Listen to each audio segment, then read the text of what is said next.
Kalimantan Selatan merupakan salah satu provinsi yang terendah cakupan imunisasi measles rubella tahap 2 pada 2018 lalu, di mana cakupannya baru menjangkau 38,61% dari total anak sasaran.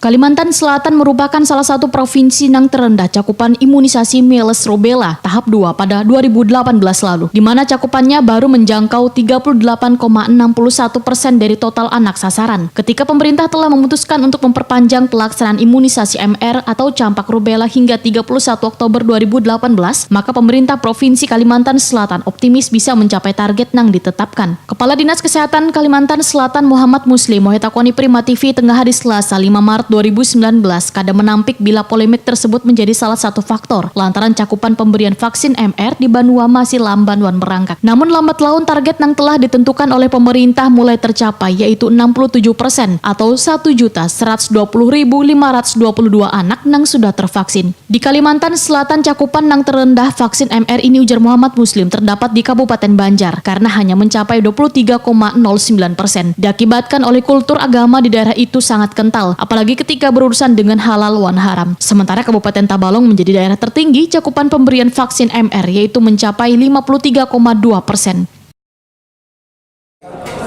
MR ini kan jadi program, jadi kita terus menerus dan upaya-upaya yang sudah kita lakukan juga saat ini kan fokus itu apa yang cukup banyak itu di pondok-pondok. Ini yang mendekat-mendekat. Kalau di sisi yang lain-lain sudah tercover lah, sampai ke daerah tempat sangat terpencil sudah kita. Berapa persen kira-kira Pak? Sekitar 67 ya. Muhammad Muslim menegaskan imunisasi MR ini akan terus-menerus terprogramkan di Kalimantan Selatan.